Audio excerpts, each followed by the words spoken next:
오늘 어버이 주일에 우리 주님께서 요한복음 4장 너무나 이 예배에 관한 우리 그리스도인들에게 있어서는 가장 중요한 가치인 예배에 관한 말씀을 우리에게 말씀해 주십니다.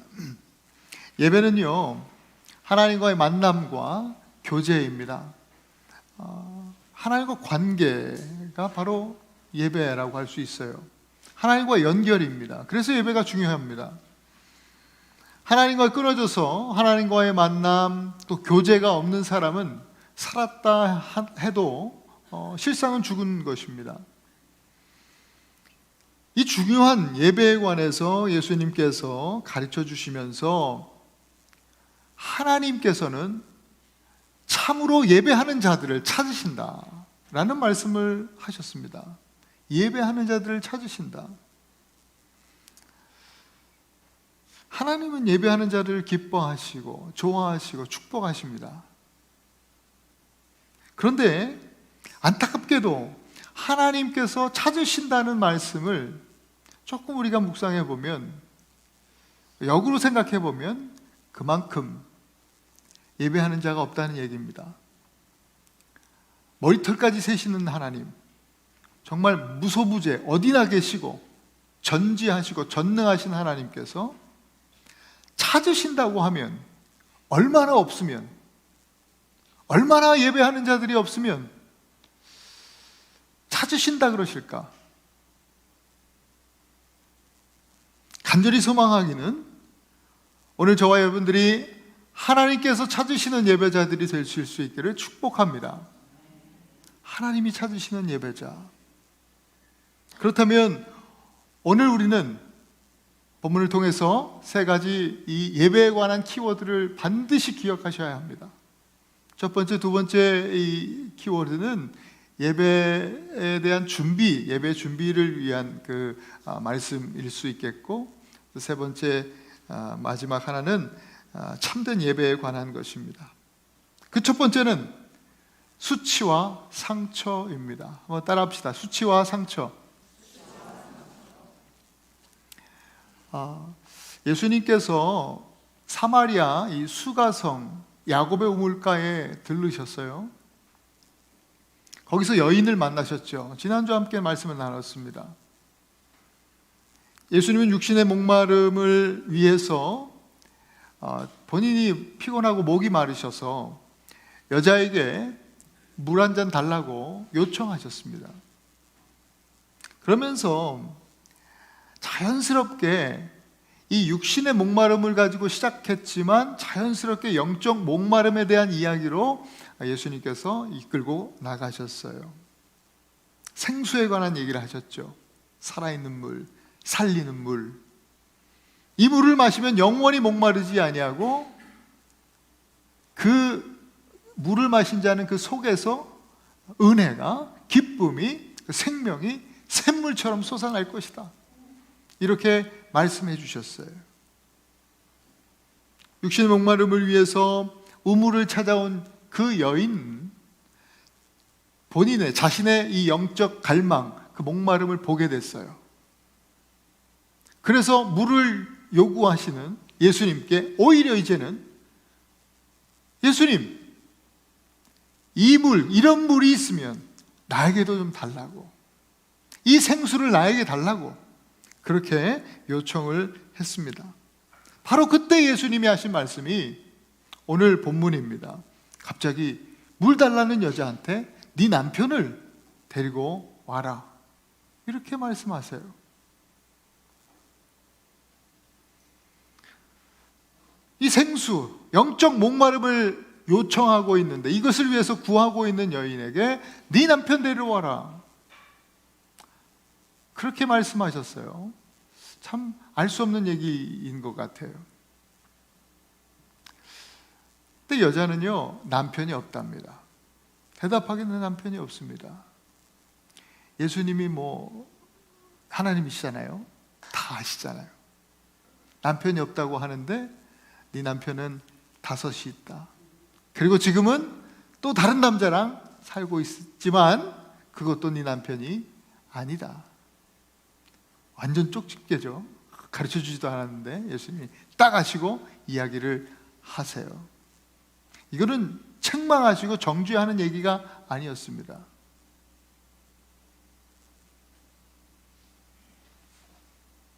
그 여인의 가지고 있는 상처, 그 수치와 상처를 이렇게 끄집어내시는 그런 예수님의 그 어떤 영적인 구원의 작업이죠.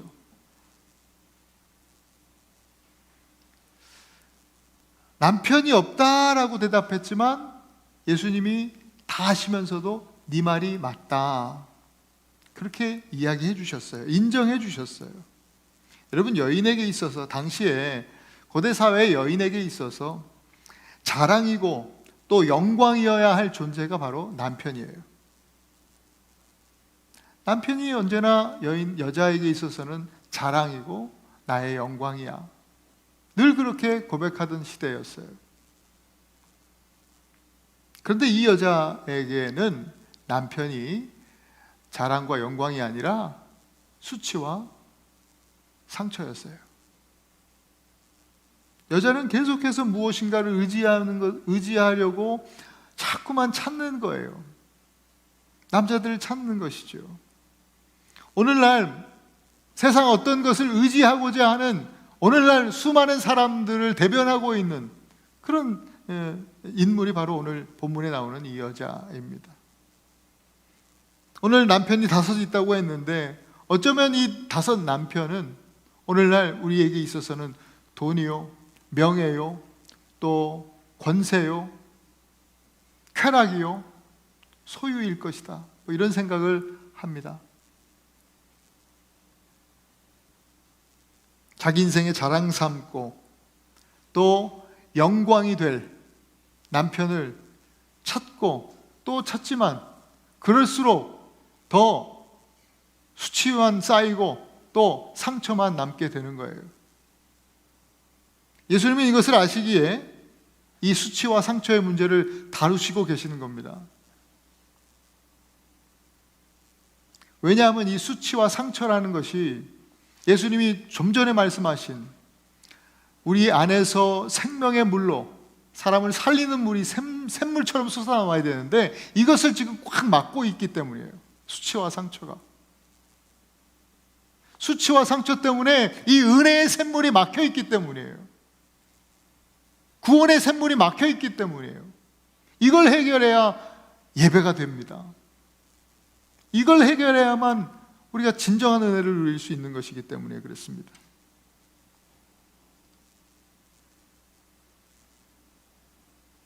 하나님이 찾으시는 예배자가 되기 위해서는 반드시 이 문제를 해결해야 됩니다.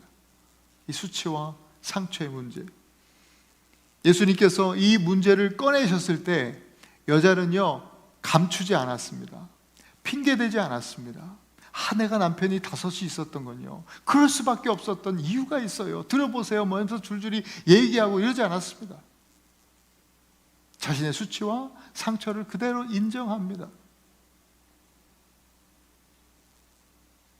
마찬가지로 오늘 우리도 그렇습니다.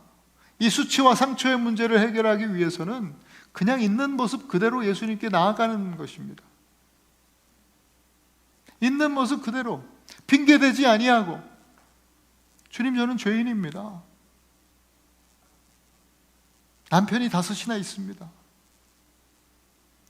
내가 그렇게 세상 의지하려고 했었습니다. 지금도 내가 의지하고 있는 그 인간, 그 남편도 아닙니다.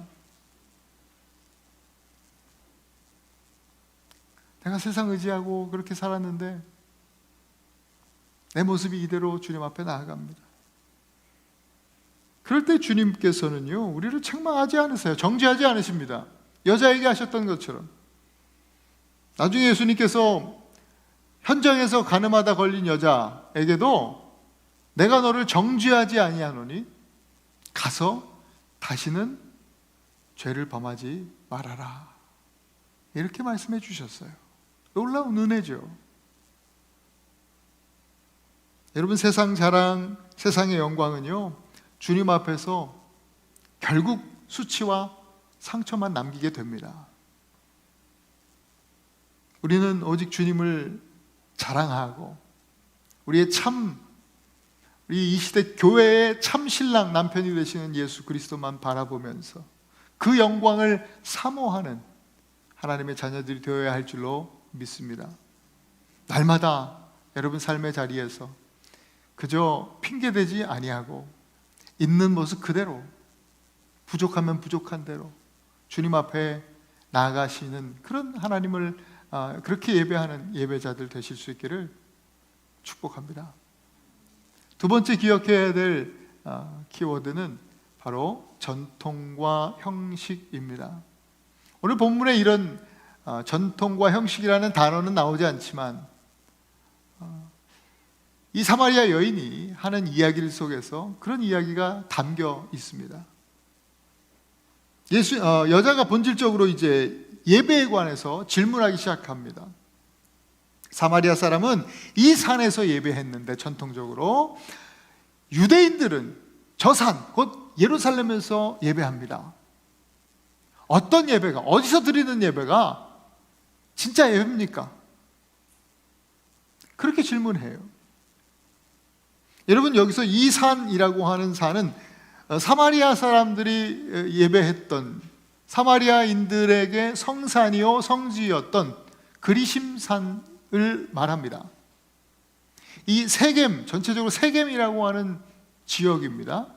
거기는 세겜이라는 이 단어는 어깨라는 뜻인데, 어깨처럼 이 산이 두 개가 이렇게 있어요. 에발산과 그리심산. 에발산에서는 저주가 선포되었던 산이고, 그리심산에는 축복이 선포됐던, 바로 그 그리심산에서 예배를 드리는 거예요. 왜 그랬냐면 아브라함이 처음에 하나님께서 부르셨잖아요. 부르셔서 너는 너의 그 본토 지척 아비를 떠나서 내가 내게 지시할 땅으로 가라 하셨을 때, 하나님께서 약속하신 땅 가나안에 딱 처음 들어와서 첫 제단을 쌓고 예배를 드린 곳, 바로 거기가 세겜이요, 이 제단의 언덕이 있던 것이 그리심산이에요. 그러니까 첫 예배의 뿌리가 되는 그런 땅인 것이죠. 언젠가부터 여기서 예배하는 것이 전통이 되었어요. 특히 사마리아인들에게. 남과 북이 이스라엘이 남과 북으로 쪼개졌을 때 북이스라엘의 수도가 이 세겜이 되고 사마리아가 되었어요.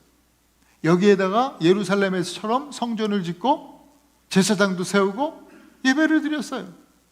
절기도 지키고.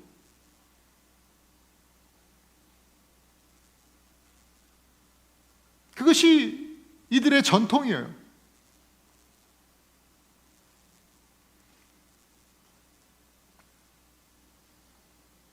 또 예루살렘이에요. 저 산은 예루살렘이죠. 예루살렘은 어떤 곳입니까? 여러분, 아브라함이 아들 이삭을 데리고 어디로 가요? 모리아 산이라는 곳으로 가요. 그게 저 산이에요. 거기에 성전이 세워지는 거예요. 거기에 솔로몬 성전이 세워지잖아요. 또 그 자리에서 또 이제 무너졌던 성전을 다시 회복해서 다시 세워서 이제 예수님 시대에는 헤롯 성전이 거기에 서 있는 것이죠. 아브라함이 이삭을 드렸던 곳, 그 예배의 근본적인 그 의미가 거기에 담겨 있지 않습니까? 가장 귀한 것, 내가 가장 사랑하는 것을 드린다라는 그 근본적 의미가 담겨 있는 곳이 바로 모리아산, 예루살렘이죠. 근데 예수님 당시에 그 성전이 있던 거기에 그 근본적 의미는 사라지고 형식만 남아 있었잖아요. 그래서 예수님께서 성전을 찾아가셔서 그 장사하는 사람들, 그 성전, 그 형식만 남은 그런 이 성전의 모든 사람들을 막 상을 뒤집어 엎으시고 말씀하셨죠. 책망하시면서 이 성전을 헐라, 내가 3일 만에 다시 세우겠다, 이렇게 말씀하셨어요. 세우신다는 그 성전, 다시 세우신다는 성전은 예수님의 몸, 그 부활하신 몸을 두고 말씀하신 것이죠. 여러분, 이스라엘 사람들, 유대인들은요, 성전에 하나님이 계시고 우리가 예배하는 이곳에 하나님의 임재가 있는 곳인데, 하나님, 전능하신 하나님이 함께 하시는 이 성전이 어떻게 무너지냐? 절대로 이 나라가 좀 지금 쇠약해졌다고 해도, 좀 이방 사람들이 강대해졌다고 해도 절대로 이 성전은 안전하다, 절대로 무너지지 않는다. 왜? 하나님이 함께 하시니까. 여러분 절대적으로 그렇게 믿었어요. 하나님이 보호하사 이 성전만큼은 무너지지 않는다, 손상되지 않는다. 그런데 어떻게 됐습니까? AD 70년에 로마에 의해서 완전 박살이 났잖아요. 돌 위에 돌 하나 남김없이 다 무너져 버렸습니다. 성전이 사라지니까요, 여러분 그때부터 제사장 직분이 없어져 버렸어요. 성전이 없어지니까 뭐 할 일이 없잖아요. 잡이 없어지니까 제사장 직업이 다 사라져 버렸어요. 제사장이 없어지니까 예배도 사라지는 거예요. 형식이 사라지니까 내용도 사라져 버렸어요. 아니, 애초에 내용도 없었죠. 예수님 당시에 그냥 형식만 있었던 것이죠. 그러니 무너지니 아무것도 안 남는 거예요. 22절에 보면 예수님께서는 너희는 알지 못하는 걸 예배하고 있다 라고 하셨어요. 전통과 형식에 매여 있는 사람들은요, 지금 뭐 예배한다고 하지만 알지 못하는 것을 지금 예배한다라는 것이죠.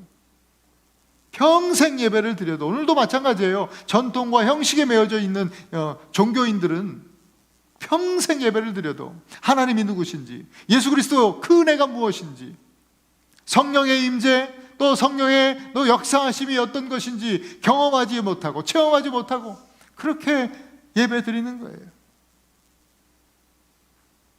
여러분, 이것은 정말 위험한 신앙생활입니다. 위험한 신앙생활이에요. 400년 동안 애굽에서 종살이하던 이스라엘 백성들이요, 하나님의 실체를 잘 몰랐어요. 다 잊어버렸죠. 그리고 애굽에서 배운 종교적 행위, 그 종교적 전통, 형식만 가지고 출애굽했어요. 그래서 모세가 그 하나님의 부르심 따라서 시내산에 올라갔을 때에 아론을 중심으로 이스라엘 백성들이, 하나님이 우리를 그래도 구원해 주셨으니까 하나님을 예배하자, 우리 하나님 앞에 예배드리자, 부흥회를 시작했어요. 찬양하고 예배드리고 막 은혜가 충만해요. 그런데 하나님께서 진노하시잖아요. 모세가 그것 때문에 돌판을 깨뜨려 버리잖아요. 왜 그래요? 하나님 찬양했는데, 하나님께 예배드렸는데, 알지 못하는 하나님을 그렇게 예배드리니까 하나님을 송아지 모양으로 금으로 그냥 만들어 놓고, 금송아지 형상 만들어 놓고, 이게 하나님이다 찬양하고 예배했잖아요. 하나님을 섬긴다 했지만 결과적으로는 뭐예요? 우상 숭배로 그렇게 되어진 거예요. 여러분, 요즘에 한국에 큰 논란이 되고 있는, 사회적 물의를 일으키고 있는 그 기독교 복음 선교회 아시죠? 기독교, 복음, 선교회, 하나님 얘기 듣고 십자가 달려 있어요. 십자가 똑같아요. 교회도 누가 봐도 교회죠. 다 같은 교회로 알고 들어가는 거예요. 하나님 찬양하고 하나님 섬기는 줄 알고 들어가는 거예요. 어디예요? JMS 아니에요. 정명서. 그러니까 알지 못하는 하나님을 그냥 예배하다 보니까 나중에 정명석이 하나님이 되는 거죠. JMS. 그런 인간을 하나님으로 알고 섬기게 되는 거예요. 너무나 안타까운 일이죠. 신천지도 마찬가지예요. 이만희를 하나님을 알고 메시아로 알고 섬기잖아요. 사람들은 그래요. 여러분 다 마찬가지로 그런 프로그램들을 봤을 때 어떻게 저럴 수 있을까? 사람들이 어떻게 저런 데 넘어갈 수 있을까? 그래요. 여러분, 그 사람들이 바보입니까? 아니에요. 젊고 아주 똑똑하고 유능하고 능력 있는 사람들이에요. 사회 곳곳에요. 의사, 변호사, 무슨 아주 전문인들 다 있어요.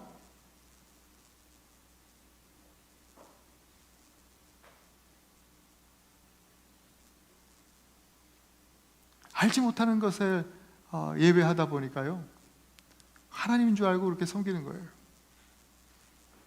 여러분, 우리도 마찬가지예요. 여러분도 마찬가지예요.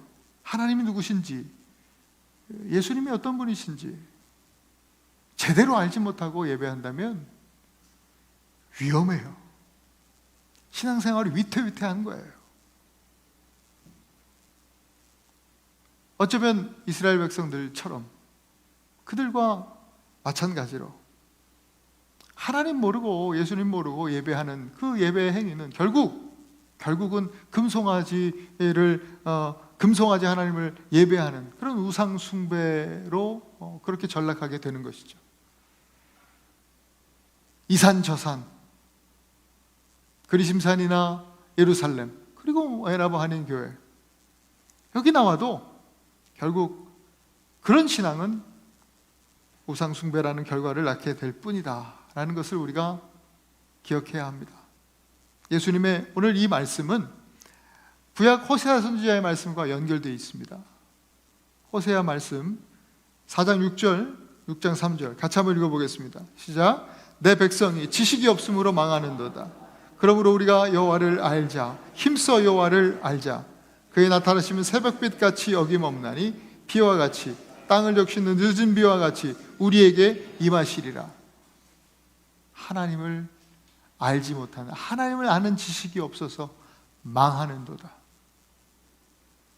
하나님을 알지 못하고 예배하는 자들은 예배하는 것 같으나 우상 숭배예요.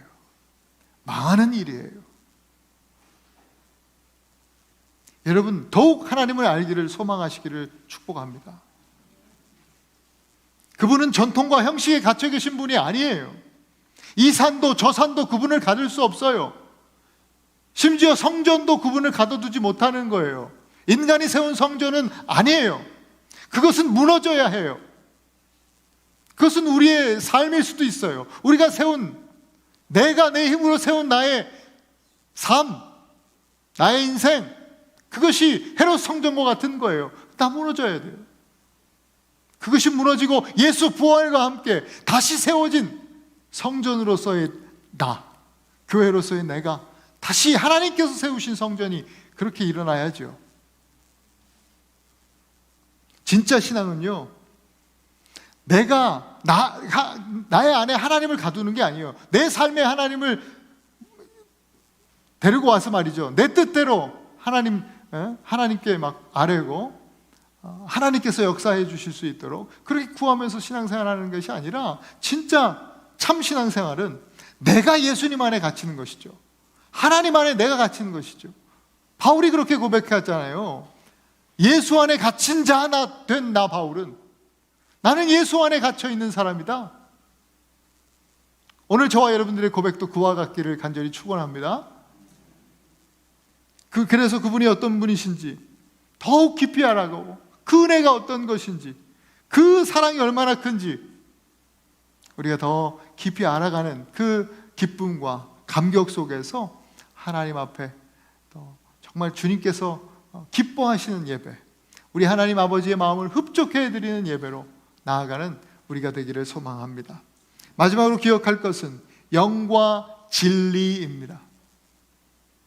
예수님께서 말씀하시죠. 아버지께 참되게 예배하는 자들은 영과 진리로 예배할 때가 오나니 곧 이때라. 아버지께서는 자기에게 이렇게 예배하는 자들을 찾으시느니라. 하나님은 영이시니 예배하는 자가 영과 진리로 예배할지니라 그랬습니다. 영과 진리로 예배해라. 근데 우리 아마 한 40대 이상 되신 분들은 전에는 다 개역 한글판 성경을 우리가 보았죠. 그 개역 한글 성경에 보면 번역이 좀 달라요. 오늘 영과 진리로 번역되어 있는 그 표현이 신령과 진정으로 라고 번역이 되어 있어요. 신령과 진정으로. 약간 뉘앙스가 다르죠. 신령과 진정으로 라고 하면 마음과 뜻과 정성을 다해서 하나님 앞에 예배하라는 그런 의미로 와닿아요. 영과 진리라는 그 표현하고는 좀 다르게 보여집니다. 근데 저는요, 뭐 이게 맞다 저게 맞다 그렇게 보이지 않아요. 둘 다 맞는 것 같아요. 둘 다 맞아요.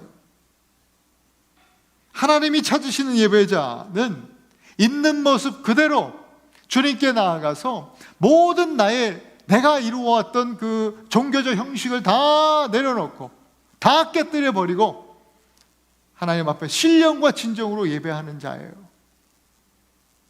그것이 하나님이 찾으시는 예배자예요. 마음과 뜻과 정성을 다해서. 예배는 마음 다해서 드리는 게 예배예요.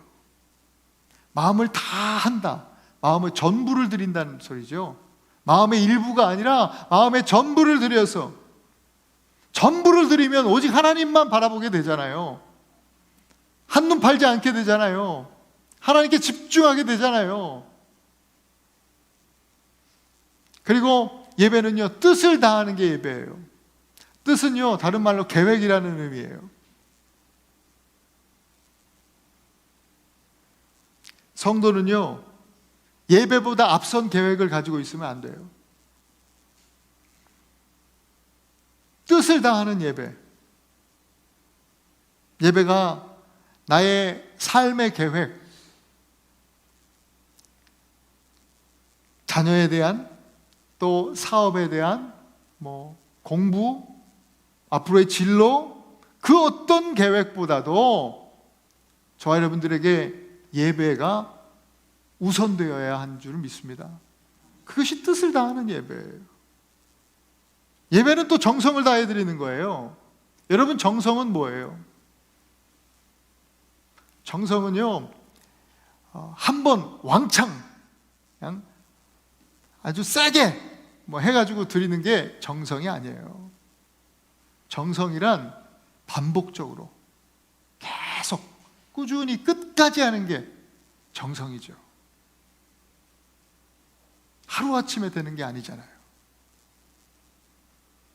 반복하고 또 반복하며 평생을 주를 위해서 예배하는 삶, 그게 정성을 다한 예배 아니겠습니까? 예배는요, 이와 같이 마음과 뜻과 정성을 다한 신령과 진정으로 드려야 하나님께서 받으시는 예배인 줄 믿습니다. 또한 개역개정 오늘 번역도 맞습니다. 이게 문자적으로는 번역이 더 맞습니다. 영과 진리. 영은 뭐예요? 성령이죠. 출애굽한 이스라엘 백성들이요, 여러분 드디어 하나님을 예배하게 됐어요. 애굽에 있다가 출애굽한 이유가 바로 하나님을 예배하기 위해서 나온 거예요. 언제 공식적인 오피셜한 예배가 언제 드려졌어요? 시내산에서 율법을 받고요, 그 다음에 이 율법을 통해서 하나님을 예배하는 백성으로 이제 살아가게 되는 거예요. 그렇기 때문에 가장 처음 한 것이 성막을 짓는 일이에요. 성막을, 이동식 예배당이에요. 성막을 말씀대로 딱 짓고 나서 공식적인 오피셜한 예배를, 첫 예배를 드릴 때 아론을 하나님께서 제사장으로 딱 세워주셨으니까 아론이 대제사장으로 이제 예배를 인도할 때에, 첫 예배 때 하나님께서 하늘에 불을 내려주셨어요. 그 당시 구약의 예배는 불이 필요했어요. 제사를 드려야 했기 때문에 번제를 드리고, 또 불도 피우고, 또 분향단에 향도 피우고 해야 되기 때문에 하나님께서 불을 내려주셨어요. 그리고 앞으로도 절대로 이 불을 꺼뜨리지 말고 항상 예배할 때는 이 불로 예배해야 된다. 인간이 만든 불은 절대로 안 돼요. 하나님께서 받지 않으세요. 하나님이 주신 이 불로만 예배할 수 있었던 거예요. 그 불이 사용되는 부분이 성막에 세 군데가 있어요. 그게 번제단이요, 두 번째는 금등대요, 세 번째는 분향단이라는 곳이에요. 번제단에서는 제물을 죽여서 피를 뿌리고 거기서 태워드리잖아요. 바로 회개의 불이죠. 회개의 불. 번제단의 불은 회개의 불이에요. 금등대는 뭐 하는 데예요? 성소 안에 빛을 비추는 거예요. 여러분, 초를 태우면서 빛을 비추잖아요. 마찬가지로 금등대는 초는 아니지만 기름을 계속해서 공급해야 되거든요. 성령의 기름을 상징하잖아요. 기름을 공급해서 기름을 태우면서 빛을 비추어서 성소, 거기는 창이 없으니까 캄캄해요. 오직 등대의 빛으로 비추는 거예요. 그 기름을 태우면서 빛을 밝히는 그 의미로 등대는요, 헌신의 불이에요. 헌신의 불. 그리고 그 앞에 분향단이라는 것이 있어요. 그것은 요한계시록에 보면 성도들의 기도라 그랬어요. 기도의 불이죠.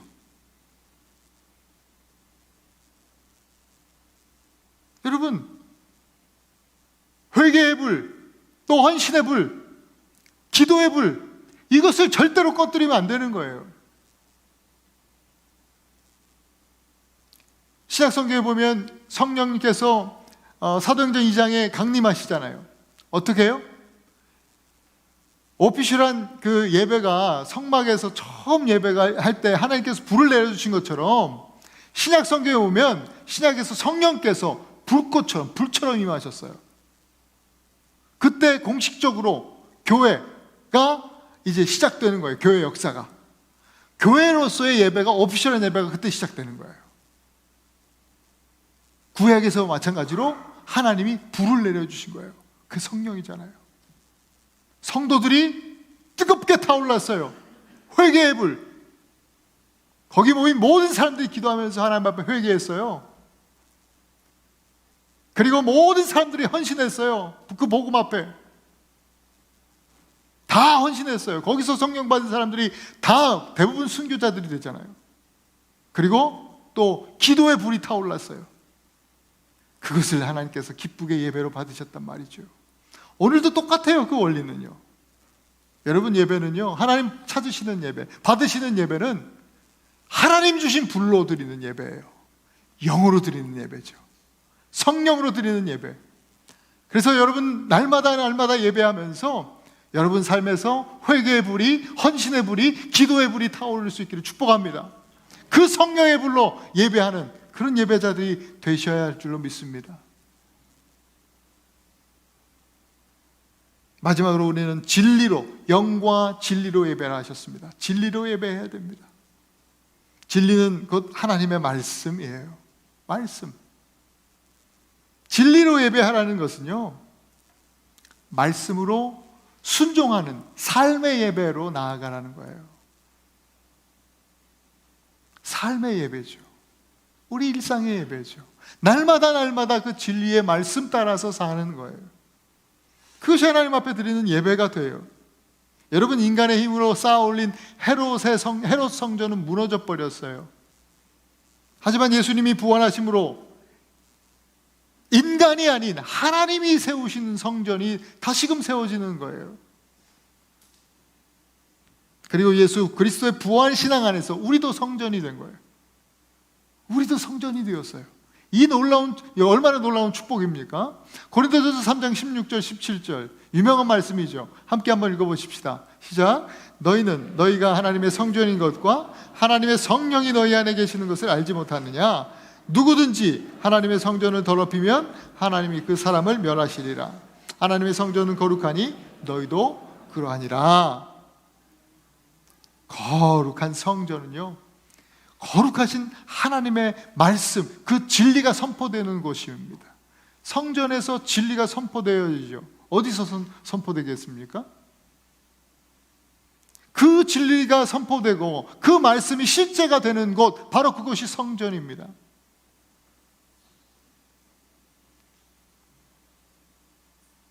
그 거룩한 성전.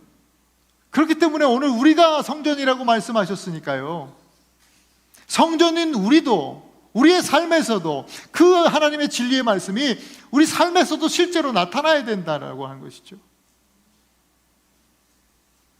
그렇게 하려면 어떻게 해야 돼요?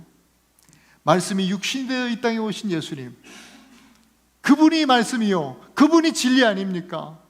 내가 곧 길이요 진리요 생명이라 하셨지 않습니까?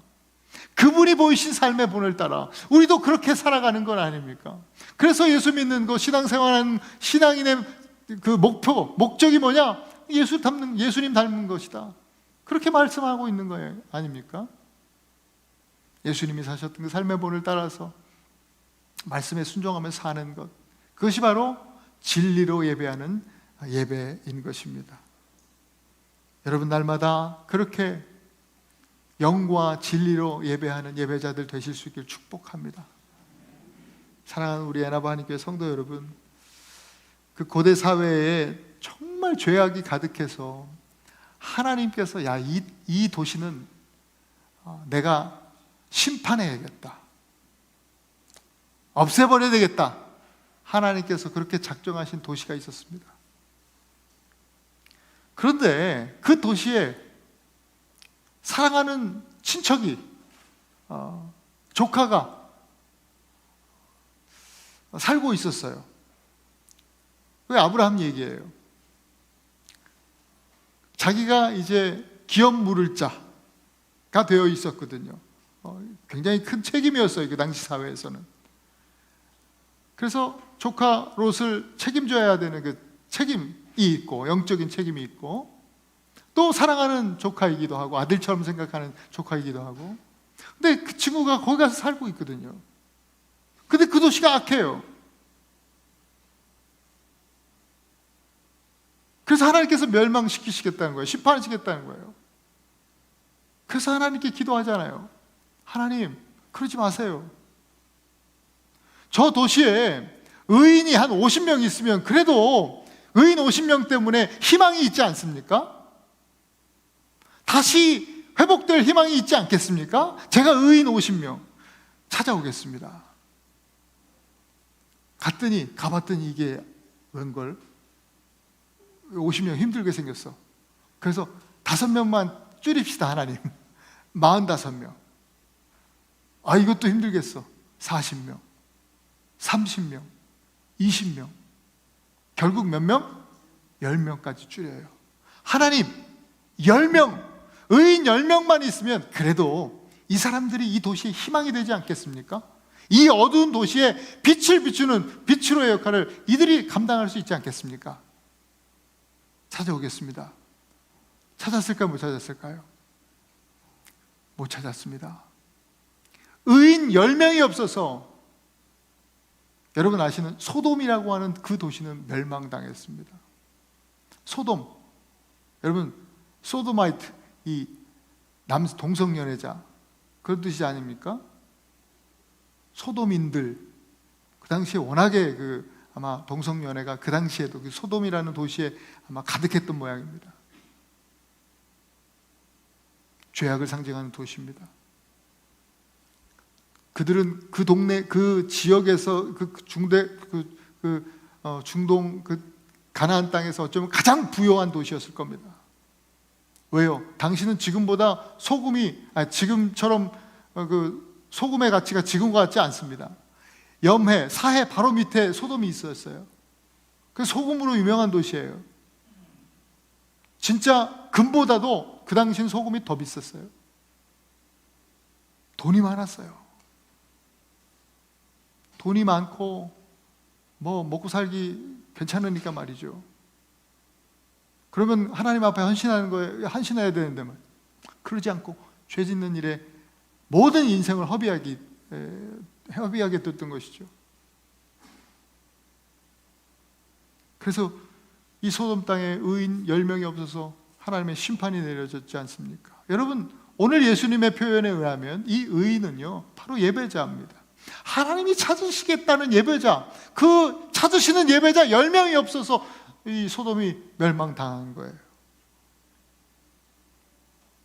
여러분, 오늘날 세상은 어떻습니까? 의인 찾기가 쉬워요? 악인 찾기가 쉬워요? 솔직하게 한번 얘기해 봅시다. 여러분, 우리 애나보예요. 의인 찾기가 쉬우세요? 악인 찾기가 쉬우세요? 오늘날 우리 세상은요 악인을 찾는 것이 훨씬 쉽습니다. 오늘날 우리가 사는 세상 또한 소돔과 다를 것이 하나도 없습니다. 하나님께서 찾으시는 예배자를 찾기가 쉽지 않은 시대를 우리는 살아갑니다.